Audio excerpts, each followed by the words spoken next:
Spanish Fork is located within Utah County, Utah.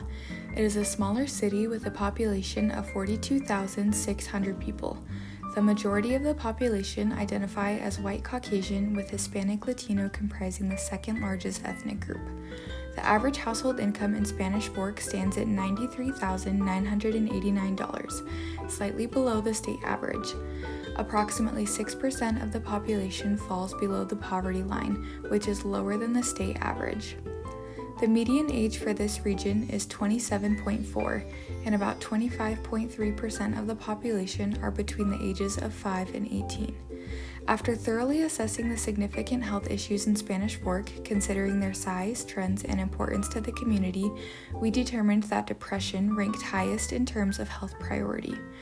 Data gathered by the Utah County Health Department revealed that mental health conditions were the most commonly diagnosed medical issue in Spanish Fork. Their research also found that mental health was viewed as the highest priority health condition within the community.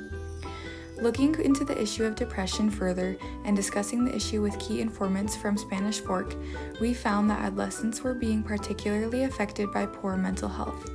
According to our key informants, this is due to the prevalence of social media, lack of feeling of community, as well as the absence of quality knowledge about mental health for both adolescents and their parents.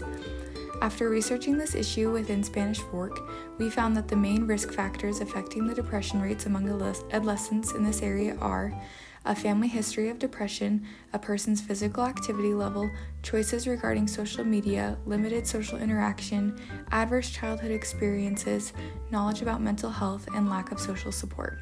Socioeconomically disadvantaged homes, lack of public recreation areas to exercise, and minimal healthy food choices at the grocery store were also found to be risk factors.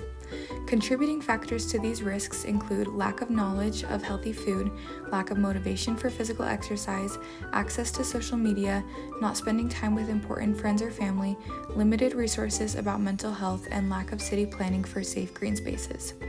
To help visualize the risk factors for depression among adolescents in Spanish Fork, we can look at this fishbone diagram. It shows how an adolescent's environment, stress indicators, community, and social media use contribute to the development of depression.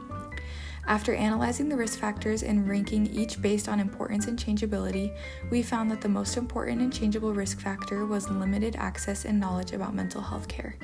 In order to address this issue, our intervention strategy is health education.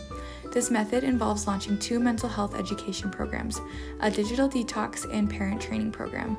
The digital detox targets teenagers and focuses on creating healthy social media habits. The parent training program is focused on increasing parents' self-efficacy and helping their kids with mental health challenges. We have decided to focus our efforts on helping both teenagers and their parents because research shows that parental mental health and understanding of mental health care are closely linked to adolescent depression. The implementation of these programs would be to hold weekly meetings at the library in Spanish Fork in 2 separate classrooms. We would hope that parents and adolescents could come together to attend each program. The main goals of the digital detox would be to decrease the amount of time of adolescents in the program spend on their phones, diminish comparability and feelings of social isolation, and restore feelings of gratitude. The main goals of the parent training program would be to increase knowledge about how parents can address mental health problems with their teens and provide information about mental health resources. In order to implement this plan, we propose a budget of $125,460. This covers a full-time program director, a program director assistant, and a health educator for each program whose main responsibility would be to teach the curriculum for their designated class. This total also includes what it would cost to rent the space to run the intervention, the needed curriculum, and the cost of flyers to advertise the programs within the community. These intervention strategies and activities focused on health education are intended to address gaps in knowledge about symptoms, treatment, and resources for depression. These activities will address the individual and familial levels and hopefully lead to a decrease in the incidence of depression in teenagers from Spanish Fork. To evaluate our intervention, we will use a quasi-experimental design for both programs. A pretest before the intervention and a post-test after running the intervention will allow us to see how well the programs are doing in accomplishing their goals. The evaluation will provide us with ways to make improvements to the programs and make them more effective in decreasing the rate of depression among adolescents in Spanish Fork. Thanks for watching.